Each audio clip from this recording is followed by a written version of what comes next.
Hello. अभी हमारा दूसरा टॉपिक रहेगा आज क्लास 9th चैप्टर 1 का बीपीएम बिजनेस प्रोसेस मैनेजमेंट। इसके पहले वाले चैप्टर में अभी टॉपिक में हमने अभी पढ़ा था कि BPO IT and ITs. BPO के बाद बिजनेस प्रोसेस मैनेजमेंट आता है, जिसमें एक बिजनेस को इम्प्रूव करने के लिए क्या क्या मैनेज हम कर सकते हैं, वो सभी चीज़ें हम इसमें न्यू आइडिया एंड थॉट अपने बिजनेस के लिए लेके आते हैं। जैसे बीपीएम हमें क्या प्रोवाइड कर देता है कि business process management is a process in which, इसमें पीपल यूज वेरियस मेथड। इसमें वेरियस मेथड जब तक का अपने बिजनेस में न्यू आइडियाज़ नहीं लेके आएंगे, हम अपने बिजनेस को ग्रोथ नहीं कर सकते हैं। एनालाइज स्टडी करते हैं and measure improve and optimise the process, business process करते हैं। And sometime people even end up discovering new business process. कई बार ऐसा होता है कि अपने बिजनेस के लिए अपना न्यू आइडिया न्यू थॉट सोचना बंद कर देते हैं, जिससे कि हमारा बिजनेस क्या होता जाता है, लो लेवल पे जाने लगता है। The foremost aim of BPM is to improve the corporate performance by managing the business process.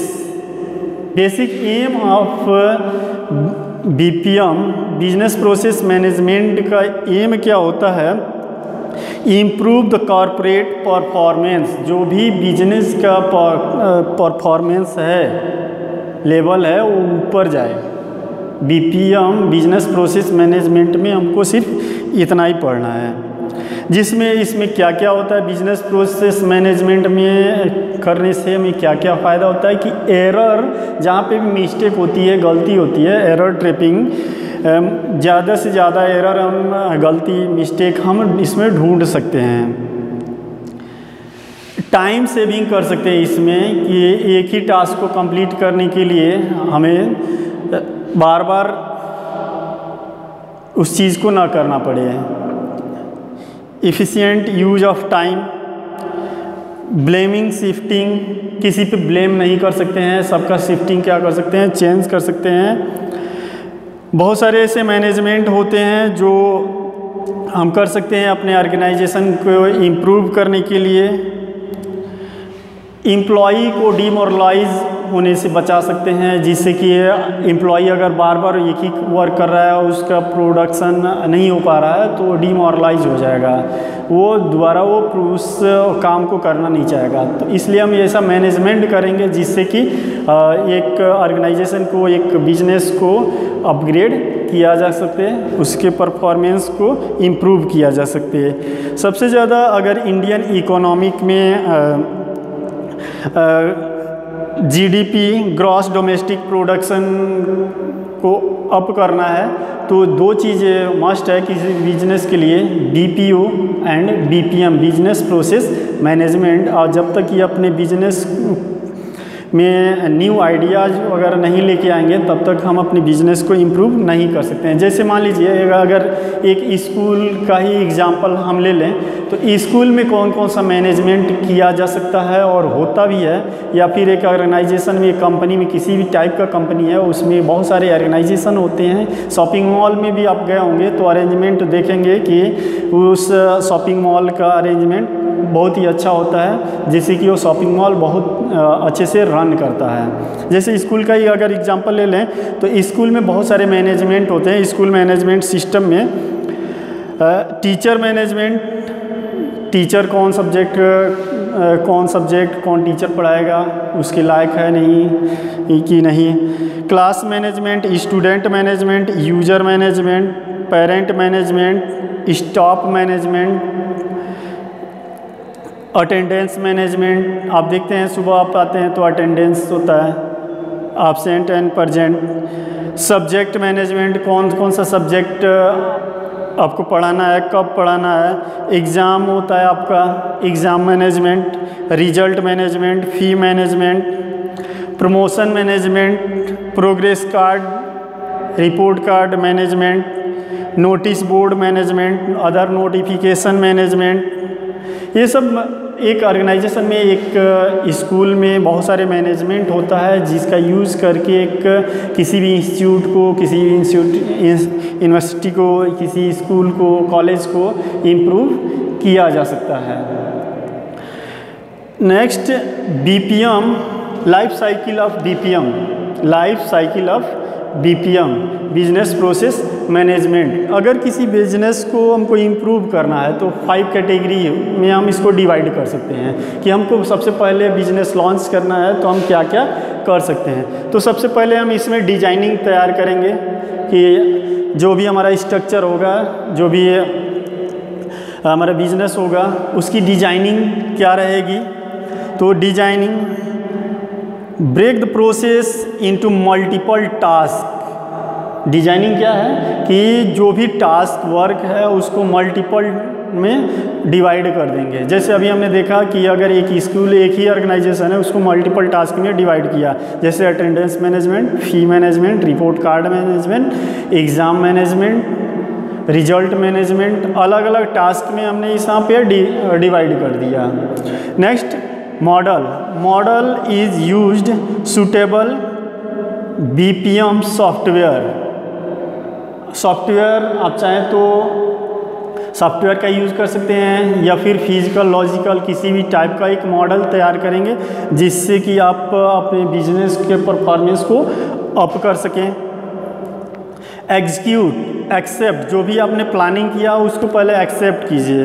Execute the process और put the system in place. जो भी आपने मॉडल, डिजाइनिंग मॉडल तैयार किया है उसको एग्जीक्यूट कीजिए, एक्सेप्ट कीजिए कि हाँ ये सही है, और उसको सूटेबल एक ऑर्गेनाइजेशन में, एक जगह पे उसको क्या कीजिए, प्रोसेस में लेके आइए।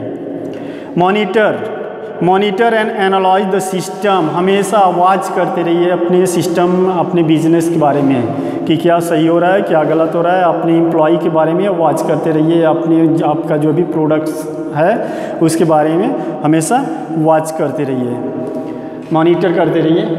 Optimise, optimise, make change to process to improve it. Optimise कीजिए कि जो भी चेंजेस हमको अगर किसी अपने बिजनेस में लेके, बिजनेस से रिलेटेड कुछ भी अगर चेंजेस करने हैं तो उसको तुरंत क्या कीजिए, चेंज कीजिए। इसके साथ साथ बीपीएम, बिजनेस प्रोसेस मैनेजमेंट में बहुत सारे कैटेगरीज हैं। मेन 3 कैटेगरीज इसमें हैं। पहला तो आईटी, इलेक्ट्रॉनिक बेस होता है। दूसरा यूजर बेस, मतलब ह्यूमन बेस होता है। थर्ड डॉक्यूमेंट बेस होता है। ध्यान सुनिए, इलेक्ट्रॉनिक बेस्ड, यूजर बेस्ड मतलब human based, and document based. जैसे हमारे पास अगर मोबाइल फ़ोन है तो आईटी हो गया, मोबाइल फ़ोन है तो आईटी हो गया। उसको ऑपरेट कौन करेगा, तो यूजर करेगा, ह्यूमन करेगा। उसमें एप्लीकेशन क्या करेंगे हम, टास्क क्या कंप्लीट करेंगे, मतलब कोई डॉक्यूमेंट्स, कोई वीडियोस, कोई इमेज ही हमको क्रिएट करना हो तो वो डॉक्यूमेंट बेस्ड हो गया। इंटीग्रेशन बेस्ड फर्स्ट हो गया। Categorisation of IT BPM, business process information technology BPM, integration centric BPM. इसमें आप किसी डेस्कटॉप, लैपटॉप, इंटरनेट एप्लीकेशंस, किसी भी टाइप के आईटी एंड आईटी सर्विसेज को इंक्लूड कर सकते हैं।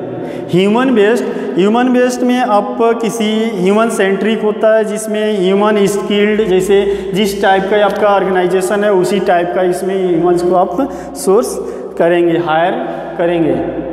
जैसे मान लीजिए आपको इलेक्ट्रीशियन की ज़रूरत है तो सॉफ्टवेयर इंजीनियर को यहाँ पे नहीं लेके आएंगे। आप जब भी यहाँ पे लेके आएंगे तो इलेक्ट्रीशियन को ही लेके आएंगे। ओके।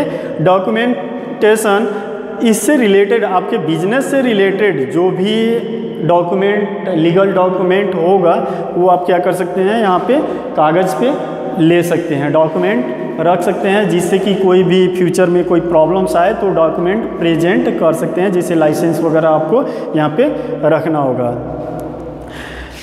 बहुत सारे स्ट्रक्चर होते हैं जैसे बीपीएम के structure of IT BPM industries. सबसे पहले जियोग्राफिकल एरिया होना चाहिए हमारे पास कि रॉ मटेरियल जहाँ अगर आ रहा है तो वहाँ पे प्रोडक्ट्स इन एंड आउट हो सके। उसका सेक्टर डिवाइड हो, ऑर्गेनाइजेशन सर्विंग हो, मतलब एक दूसरे से रिलेटेड हो जो भी हम प्रोडक्ट परचेज कर रहे हैं।